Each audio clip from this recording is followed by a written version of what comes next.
আচ্ছা ভাবুন তো, আপনি আপনার রুমে আয়নার মাধ্যমে অন্য একটি জগতে চলে যাচ্ছেন, যেই জগতে আপনার সকল ইচ্ছা পূরণ হচ্ছে এবং আপনি নতুন মানুষদের সাথে সাক্ষাৎ করছেন এবং তাদেরকে নিজেই বন্ধু বানাচ্ছেন। বলছিলাম একটি anime movie lonely castle in the মিররের কথা। তো আমাদের গল্পে মেন ক্যারেক্টার হচ্ছে আঞ্জারা। সে অনেক ইন্ট্রোভার্টেড এক মেয়ে, যে স্কুলে তেমন কারোর সাথে কথা বলে না এবং সবসময় চুপচাপ থাকে। তাই এইরকম বিহেভিয়ারের কারণে সে বুলিড হয়ে টার্গেটে চলে আসে।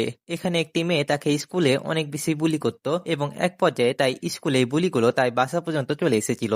আঞ্জারা সেই মুহূর্তে বাসায় সকল জানলা দরজা লাগিয়ে দিয়েছিল এবং সে আশা করছিল তাই মা বাবা যেন খুব তাড়াতাড়ি বাড়ি ফিরে আসে। সেই বুলিগুলো সেখান থেকে চলে গেলেও এই পর থেকে আঞ্জারা আর স্কুলে যেত না। তার মাও তার কথা বুঝতো, এই জন্য সে বিভিন্ন বাহানাতে শিক্ষক থেকে বলে আঞ্জারাকে স্কুল থেকে ছুটি দিয়ে দিত এবং এখানে আঞ্জারা আর বাড়ি থেকেও বের হতো না।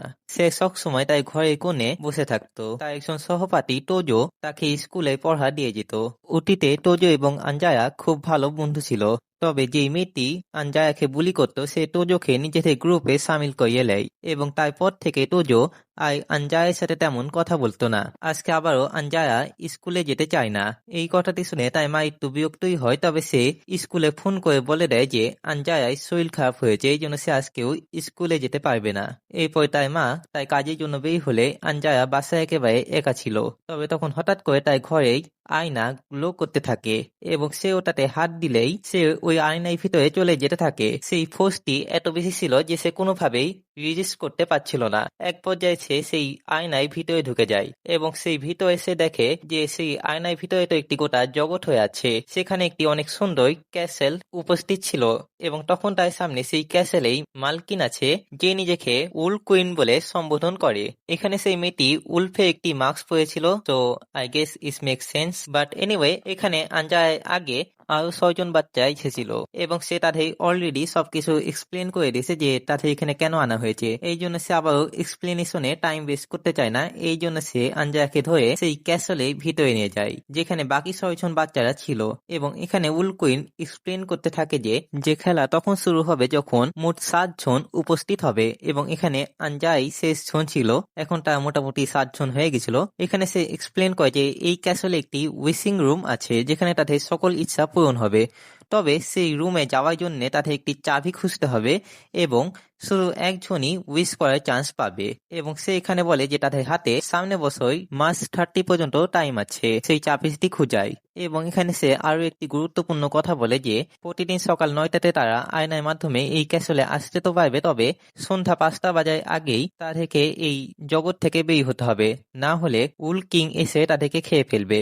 এবং যদি তারা এই ওয়ার্ল্ডে মারা যায় তাহলে বাস্তব জগতেও তাদের অস্তিত্ব মিটে যাবে। সো এই সকল নির্দেশনা দিয়ে উল কুইন সেখান থেকে চলে যায়। এরপর এখানে যেসব বাচ্চারা ছিল তারা সেই ক্যাসেলটি এক্সপ্লোর করতে থাকে। এখানে তারা একটি রুমে এসে বসে এবং তারা এখানে সবাই নিজেদের ইন্ট্রোডাকশন দেয় এবং এখানে আমরা বুঝতে পাই যে এখানে কোনো বাচ্চাই আসলে স্কুলে যেত না। তবে এরপর ঘড়িতে 5টা বেজে যায় এবং এখানে সকল বাচ্চারা তড়িঘড়ি করে সেই আয়নাগুলোর মাধ্যমে তাদের আসল জগতে ফিরে আছে। এখানে আঞ্জারা ভাবে যে এই সব কি কোনো স্বপ্ন ছিল। তবে পরদিন সেই আয়নাটি আবার গ্লো করতে থাকে। এখানে আঞ্জারার কাছে তেমন কোনো উইশ ছিল না যেটা সে পূরণ করতে চায়, এই জন্য সে আর ওই ক্যাসলে যেত না। তবে এরপর হয়তো একদিন তাই বাসায় বসে ভাল লাগছিল না, এই জন্য সে ভাবলো যে ক্যাসলের ভিতর থেকে ঘুরে আসি। তো সে এখানে ক্যাসলের ভিতরে গেল এবং সে ওখানে দেখলো যে বাকি বাচ্চারাও সেখানে আছে এবং তাই এখানে নিজেদের মতোই টাইম স্পেন্ড করছে। এখানে কেউই চাবি খোঁজার প্রতি ইন্টারেস্টেড ছিল না, তার এখানে মূলত বাস্তবতা থেকে বাঁচার জন্যই এসেছিল। এখানে আঞ্জারা সেই ক্যাসলের ভিতরে একটু ঘুরে বেড়ায়, এই পয়সায় সেই ক্যাসল থেকে বের হতে যায়। তবে পথের মধ্যে তার সাক্ষাৎ রায়নের সাথে হয়। এখানে তারা দুইজন কথা বলছিলই, তবে তখন সেখানে বাকি বাচ্চারা চলে আসে এবং তারা সেখানে আঞ্জারাকে দেখে বেশ অবাক হয়, কারণ তারা নিয়মিত ক্যাসলে আসতো, তবে আঞ্জারা এই দ্বিতীয়বারই ক্যাসলে এসেছিল। তো এখানে সবাইতেই ফ্রেন্ডলি বিহেভিয়ার দেখে আঞ্জারাও এখন প্রতিদিন সেই ক্যাসলে যেতে শুরু করে। এখানে তারা সবাই ক্যাসলে নিজেদের মন মতো টাইম স্পেন্ড করত, যেন কি এই দুনিয়াটি তাদের জন্যই বানানো হয়েছে। এরপর একদিন যখন আঞ্জারা আবার সেই ক্যাসলে আসে তখন ইনোয় নামে একটি মেয়ে এবং তার সাথে অন্য একটি মেয়ে একটি রুমে আসে এবং তারা সেই রুমটিকে তাদের মেয়েদের জন্য একটি পার্সোনাল আড্ডাখানা বানিয়ে নেয়। এখানে সেই ক্যাসেলটি অনেক সুন্দর তো ছিল বটে, তবে সেখানে খাওয়ার মতো কিছুই ছিল না। এই জন্য তাদেরকে আসল জগৎ থেকেই খাবার আনতে হতো। এইভাবে দেখতে দেখতে গরমে ছুটি পড়ে গেল। ক্যাসলে বাচ্চাদের সংখ্যাও কমে গেল, কারণ কাউকে সামার ক্যাম্পে যেতে হতো এবং কিছু বাচ্চারা কোচিং এর জন্য আসতে পারতো না। এখানে আঞ্জারা তাই গরমে ছুটি হোমওয়ার্ক বের করে, তবে তাই কিছুই মাথাতে ঢুকছিল না। এই জন্য সে এখানে ক্যাসলে আসে, তবে সে ক্যাসলে তেমন কাউকেই পায় না। এই জন্য সে এখানে ক্যাসলে একটি রুমে বসে তাই হোমওয়ার্ক করতে থাকে, তবে তাই হোমওয়ার্কের প্রতি কোনো মন বসছিল না। এই জন্য সে ওই ক্যাসেল থেকে চলে যেতে থাকে। তবে পথিমধ্যে তাই আবারও রায়ানের সাথে দেখা হয়। এখানে তারা দুইজন একটু কথা বলে এবং এখানে বোঝা যাচ্ছিল যে এই 7 জন বাচ্চাদের মাঝে রায়ানই ছিল যে একটু এক্সট্রোভার্ট ছিল। সেদিন রাতে আঞ্জারা যখন তার মায়ের সাথে খাবার খাচ্ছিল, তখন এখানে তার মা বলছিল যে দুপুরবেলায় যখন আমি বাসায় এসেছিলাম তখন আমি তোমাকে তোমার রুমে দেখেছিলাম না, তুমি কি বের হয়েছিল কোথাও? তবে এখানে আঞ্জারা তার মায়ের প্রশ্নে কোনো উত্তর দেয় না। তো এখানে তাদের গরমের ছুটি প্রায় শেষ হয়ে এসেছিল এবং একদিন ক্যাসলে তারা দেখে যে তাদের এক বন্ধু সুবনে তার চুল রং করে নিয়েছে। এটা দেখে তারা বলাবলি করে যে ভাই, গরমের ছুটি তো শেষ হতে চলেছে, আর তুই এই সময় তুই চুল রং করলি, তো শিক্ষকরা বকবে না? তো এখানে সে বলে যে হ্যাঁ, একটু কথা শোনাতেই পারে, বাট আই ডোন্ট মাইন্ড। এখানে তার চুল রং করা দেখে ইনোরও সিদ্ধান্ত নেয় যে সেও তার চুল কালার করবে। সেই মুহূর্তে পেরুকা বলে ওঠে যে আমি জানি আমাদের মাঝে কেউই স্কুলে যায় না, আমরা এই ক্যাসলে আসি বাস্তবতা থেকে বাঁচার জন্যে। তবে এখন সে সিদ্ধান্ত নিয়েছে যে সে আর বাস্তবতা থেকে দূরে পালাবে না, সে তাই ভয়ের সম্মুখীন হবে। এই জন্য সে পরের দিন স্কুলে যায়। তবে পরে যখন সে ক্যাসলে ফিরে, তখন সে অনেক আহত ছিল। আসলে স্কুলে তাই বন্ধুদের সাথে তাই ফাইট হয়েছিল। তবে এই সব দেখেও তাই ক্যাসলে বন্ধুরা তাকে মোটেও আলাদাভাবে ট্রিট করে না, তারা এখনো তার সাথে ফ্রেন্ডলি বিহেভিয়ার করছিল। আর করবেই না কেন, তারাও তো একসময় বুলিং এর শিকার হয়েছে, অথবা বলা যেতে পারে এখনো হয়েই চলেছে। এখানে আঞ্জারা দেখে যে ইনোই ক্যাসলে কম আসছে। এখানে ইনোই বলে যে তার এক বয়ফ্রেন্ড হয়েছে, এই জন্য সে বেশিরভাগ সময় এখন তার সাথেই স্পেন্ড করছে। তো এরপরে তারা সবাই একত্র হয় এবং তার সিদ্ধান্ত নেয় যে তারা সবাই একসাথে সেই চাবিটি খুঁজবে। এখানে কেউই তাড়াতাড়ি এই ক্যাসল থেকে যেতে চাচ্ছিল না, এই জন্য তারা সিদ্ধান্ত নেয় যেই চাবি পাবে সে সঙ্গে সঙ্গে উইশ করবে না। তো এরপর চাবি খোঁজার পালা শুরু হয়, তবে কেউই চাবি খুঁজে পাচ্ছিল না। তবে একদিন একটি মেয়ে একটি জায়গাতে এক্স চিহ্ন দেখতে পারে এবং চাবি খোঁজার সময় রায়ন একটি মিউজিক বক্স দেখে এবং সে ওটা দেখে চিনে যায় এবং সে কোনো রকম সেই মিউজিক বক্সটি চালাতে সক্ষম হয়। তবে সেই মুহূর্তে ইনোই সেই ক্যাসেলে প্রবেশ করে এবং তাকে দেখে অনেক ভীত মনে হচ্ছিল।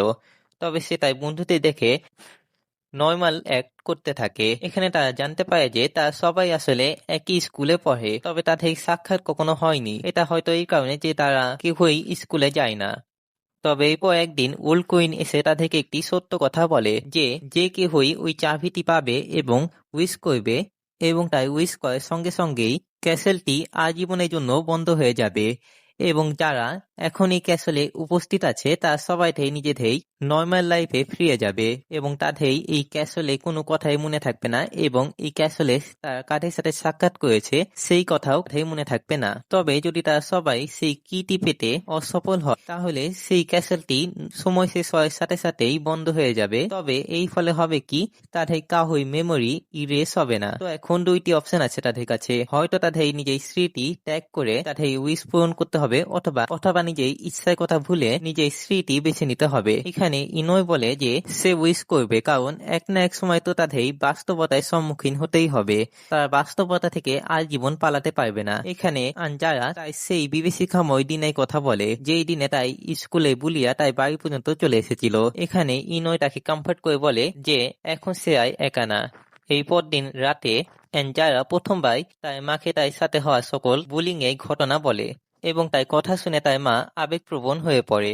এই পরদিনই তিনি শ্রেণী শিক্ষককে ডাকে, তবে এখানে শ্রেণী শিক্ষক সেই বুলি মেয়েটি বেশি সাইটলি ছিল, তবে যার ফলে তার মা এখানে ক্ষিপ্ত হয়ে যায় এবং সে শিক্ষককেই কথা শোনাতে থাকে। এই সব দেখে আঞ্জারায় তার মায়ের প্রতি প্রথমবার রেসপেক্ট জন্মায়। তবে এই পর যখন সে ক্যাসলে যায় তখন সে জানতে পারে যে তার এক বন্ধু এই শহর থেকে অন্য কোথাও শিফট হচ্ছে, যার ফলে তাকে স্কুলও বদলাতে হবে। এই জন্য সে বলে যে তার শেষ ইচ্ছা হচ্ছে যে স্কুলে সে সবাইদের সাথে দেখা করবে। তো এখানে ফাইনালি আঞ্জারা সাহস করে স্কুলে যায় তবে পুঁথিমধ্যে তাই টোজোর সাথে দেখা হয় এবং এখানে সে তাই জুতার মধ্যে একটি লেটার খুঁজে পায়, যেটা আসলে সেই বুলি মেয়েটি তাকে দিয়েছিল। এখানে আসলে হোমরুম টিচার জোর করে তাকে দিয়ে সেই লেটারটি লিখেছিল, তবে এটা অ্যাপোলজি লেটার কম এবং একটি হুমকির মতো লাগছিল। তবে ঘটনা হচ্ছে তারা এখানে প্ল্যান করেছিল যে তারা নার্সারি অফিসে দেখা করবে, তবে এখানে কেউই আসে না। এই বিষয়টি নিয়ে ক্যাসেলে কথা হলে তারা বলে যে তারা সবাই অপেক্ষা করেছিল কিন্তু কেউই এসেছিল না। তো এখানে সেই ছেলেটি যে বেশিরভাগ গেম খেলতে পছন্দ করত, সে এখানে থিওরি দেয় যে হতে পারে তারা ডিফারেন্ট ইউনিভার্স থেকে এসেছে। এখানে উল কুইন আসে এবং সে বলে, তোমার এই চিন্তা ভাবনা অসাধারণ, কিন্তু দুর্ভাগ্যের বিষয় হচ্ছে তোমরা ভুল ধারণা করছো। তবে এখানে তাদের হাতে এখন অনেক কম দিন ছিল এই ক্যাসেলে। এখানে আঞ্জাও মনে করছিল এই ক্যাসেলটি তো শীঘ্রই বন্ধ হয়ে যাবে, তো শেষ কয়েকদিন আমরা একটু আনন্দ ফুর্তি করি, এই জন্য সে কিছু স্ন্যাক্স কিনে এনেছিল। তবে তখন সে জান্না দিয়ে টোজোকে দেখে। এখানে সে তার সাথে কথা বলতে যায়। এখানে টোজো তাকে তাই বাড়ির ভিতরে আনে এবং সে এখানে তার কাছে ক্ষমা চায় তাই সাইডে না দাঁড়ানোর জন্যে। এবং এখানে সে বলে যে আঞ্জায়াই স্কুলে আসা বন্ধ হওয়ার পর থেকে টোজোই সেই বুলিগুলোর নতুন টার্গেট হয়ে গেছিল। এখানে টোজো নতুন শহরে শিফট হয়েছিল এবং এখানে সে আঞ্জায়াকে বলে যে আসলে সব জায়গাতেই বুলি আছে, তবে আমরা যদি তাদের মোকাবেলা না করি তো তারা আমাদের আরো বেশি দমে রাখবে। এই কথাটি শুনে আঞ্জারা আবেগপ্রবণ হয়ে পড়ে। এখানে সে তাই ঘরে একটি স্কেচ দেখে, যেটা আসলে উল্ফ আর কিছু শিপের বাচ্চাদের ছিল, যেটা দেখে আঞ্জারার কিছু একটা মনে পড়ে এবং সে ওই পিকচারটি বড় করে। তবে এরপর যখন সে তার রুমে আসে তখন সে দেখে যে তার আয়নাটা একেবারে ভেঙে গেছে এবং সেই আয়নায় ওই পাশ থেকে তার বন্ধুরা তাকে বলছিল যে আসলে ইনোই নিজেকে একটি রুমে বন্ধ করে রেখেছিল এবং সে ক্যাসেল থেকে বের হতে চাইছিল না। তারা সেখান থেকে বের হওয়ার চেষ্টা করে, তবে সময় অলরেডি শেষ হয়ে গেছিল এবং তারা আবার সেই ক্যাসেলে চলে আসে এবং উল কিং এসে তাদেরকে খেয়ে ফেলে। এখানে আঞ্জারা সেই ক্যাসেলের ভিতরে ঢুকে, তো সেই ক্যাসেলটি একেবারে অন্ধকার ছিল। সেই পিকচারে যেই সব জায়গাগুলোতে শিপের বাচ্চাগুলো লুকিয়ে ছিল সে ওই সব জায়গাতে যায় এবং সেখানে সে কিছু এক্স মার্ক দেখে। সেই এক্স মার্কটি তাই হাটে চলে আসে এবং সেই সকল ক্লু একসাথে করে একটি ক্লকের সামনে আসে এবং সেই এক্স মার্কগুলো সেই ক্লকের ভিতরে চলে যায় এবং এখানে একটি পাথওয়ে খুলে যায় এবং সে ওই ঘড়ি রুমের ভিতরে চলে যায় এবং এখানে সে ওই চাবিটি দেখতে পারে এবং সেই চাবিটি হাতে নিতেই সে সকলেই স্ত্রীটি দেখতে পারে যে তার সবাই কতটা বুলি হয়েছে। এখানে সে লিটারালি সবাইদের জীবন কাহিনী দেখছিল। এখানে সে দেখছিল যে কেউই স্কুলে যেত না এবং তাদের মা বাবাও বুদ্ধিমান ছিল বলে তারা তাদের বাচ্চাদের স্কুলে যেতে ফোর্স করতো না অথবা তাদের অন্য স্কুলে ট্রান্সফার করতো। তবে এখানে ইনো এর ব্যাপারটি সম্পূর্ণ ভিন্ন ছিল। তার একমাত্র দাদি সহায়ক ছিল, তবে তিনিও মৃত্যুবরণ করেন এবং সে যে ছেলেটিকে ভালোবাসতো সেও তাকে বিট্রেট করে দেয় এবং তার সৎ বাবা তার উপরে খারাপ নজর দেয়, যার ফলে এখন সে বাড়িতেও থাকতে পারতো না। এই জন্য সে এটা সিদ্ধান্ত নিয়েছিল যদি তাই উইশ করার সুযোগ আছে তো সে এটা উইশ করবে যে সেই লোকটি যেন বাস্তবতা থেকেই মুছে যায়। এখন আঞ্জারা সেই চাবিটির মাধ্যমে অন্য একটি রুমে ভিতরে আসে এবং সে উইশ করে যে তার সকল বন্ধুরা যেন ফিরে আসে। তবে এখানে ইনোই উল্টো পথে হাঁটছিল, সে আর বাস্তবতাতে ফিরে আসতে চাইছিল না। তবে তার সকল বন্ধুরা একসাথে মিলে তাকে বুঝাতে থাকে এবং তার প্রতি তার বন্ধুদের এত মায়া দেখে সেও আবেগপ্রবণ হয়ে পড়ে এবং সে ফাইনালি বাস্তবতাতে চলে আসে এবং এখানে এটা রিভিল হয় যে তারা আসলে কোনো অন্য ডাইমেনশন থেকে না, বরং তারা সবাই একই জগতেই থাকে, বাট তাদের টাইম লাইনটি আসলে আলাদা। এখানে উইল কুইন আসে এবং সে এখানে বলে যে ক্যাসেল খুব দ্রুত বন্ধ হয়ে যাবে, তো ভালো এটাই হবে যদি তোমরা তোমাদের জিনিসপত্র প্যাক করে এখান থেকে চলে যাও। তো এখানে তারা সবাই সেই ক্যাসেলের দেওয়ালে নিজেদের নাম লিখে যায় as a memory. I don't know Y, তারা তো আর কখনো এই ক্যাসেলে ফিরেই আসবে না। তবে এখানে তারা সবাই একে অপরকে নিজেদের শেষ বিদায় দেয়। তবে এখানে রায়েন একটি জিনিস বুঝতে পেরেছিল, যেই উল কুইন আসে সে আসলে তাই বড় বোন, যে অনেক ছোট বয়সেই অসুস্থতার কারণে মারা গেছিল। এখানে সে তাই বোনের কাছে এটা অনুরোধ করে যে এই ক্যাসলে সকল স্মৃতি যেন তার কাছে থাকে, সে যেন কিছুই ভুলে না যায় এবং এখানে তার বোনও এগ্রি করে এবং সে তার মাস্ক খুলে ফেলে, যা দেখে রায়েন আবেগপ্রবল হয়ে পড়ে। এরপর আমাদেরকে পরের দিনের সিন দেখানো হয়। এখানে আঞ্জারা আবারও স্কুলে যেতে শুরু করেছিল এবং এখানে স্কুলে যাওয়ার পথে সে একদিন রায়ানকে দেখতে পায়। তবে বর্তমানে রায়ান তার কাছে একটি অপরিচিত ব্যক্তি। তবে এখানে রায়ানের সবকিছুই মনে ছিল। এখানে সে আঞ্জারের সাথে কথা বলতে থাকে এবং আঞ্জারও কেন জানি মনে হয় যে সে যার সাথে কথা বলছে তার সাথে তার অনেক দিনেই সাক্ষাৎ আছে। এবং বাস এখানেই এই অ্যানিমেটি শেষ হয়। আশা করি আপনাদের এই অ্যানিমে মুভিটি ভালো লেগেছে। এই মুভিটি আমি 2024 সালে দেখেছিলাম, বাট সেই সময় এটা এক্সপ্লেন করা হয়নি because of some reason. But anyway, আশা করি আপনাদের এই ভিডিওটি ভালো লেগেছে। যদি ভালো লেগে থাকে তাহলে লাইক শেয়ার সাবস্ক্রাইব করে দিবেন। দেখা হচ্ছে পরে, বাই, আল্লাহ হাফিজ।